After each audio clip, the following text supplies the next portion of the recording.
1640 सोडा दुराभाव। असं जर 1600 मीटर धावला असता तर फौजी झाला असता। आणि आता जसा मेजरनं जम्मू काश्मीर मधनं फोन केला तसा आम्हाला फोन केला असता आणि सांगितलं असतं आमच्या ड्रायव्हरला बक्षीस पुकारा, परंतु नाही, ही देशाची वर्दी आणि देश सेवा करायची ज्या ज्या नशिबात आहे त्याच्याच नशिबात आहे। आपल्या नशिबात आहे बैलाच्या मागं पळा आणि शेपट पिळा।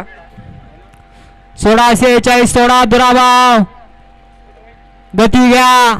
पण बैलाच्या मागं पळताना लक्षात घ्या बैलगाडीचं क्षेत्र आहे, हे गमक चांगल्या चांगल्याला जुळत नाही, त्यामुळं लक्षात घ्या आपला बैल किती पळतो कसा पळतो आणि हे कॉम्पिटिशन मोठं आहे, आपला बैल कॉम्पिटिशनला टिकणार का याचा बैलगाडी मालकाने आधी विचार करा आणि नंतर मैदानात या, कारण स्पर्धेचं युग आहे आणि स्पर्धा या युगामध्ये वाढलेली आहे। या स्पर्धेच्या युगामध्ये आपण टिकणार का याचा विचार बैलगाडी मालकाने पहिला केला पाहिजे आणि नंतर मैदानात उतरलं पाहिजे।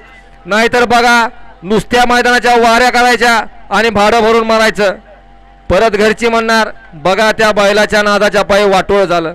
असं काय करू नका, नाद आहे, नादाला नाद म्हणून जोपासा आणि नाद म्हणून खेळ खेळा, परंतु खेळ खेळत असताना आपली आर्थिक परिस्थिती बघा आणि आपल्या बैलामध्ये किती धमक आहे, किती रग आहे, किती टायमिंग मध्ये तो पळतो सुटला असं बघा। आणि सुटला, गाड्या सुटल्या, या मैदानाचा गट क्रमांक 46 सुटला आणि 46 मध्ये लढत चालू आहे। कोण होणार गटपास सीमेला पात्र, सुंदर अशा गाड्या पळतात, सुंदर अशा गाड्यामध्ये सुंदर अशी लढत पाहायला मिळते, सुंदर अशी आठी आणि तटीची लढत आहे, परंतु खालच्या अंगाने बाजी मारली।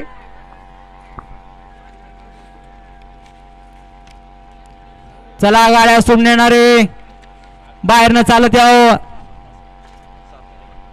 अनवळवा 47 वळवा दुराभाव, गट क्रमांक 46 चा निकाल आहे। तास क्रमांक 7 वर धावलेली गाडी ओम चैतन्य कानिमनाथ फुलंब्री यांचा आदेश 99-99 अजय बागुल रोहिणी तालुका चाळीसगाव।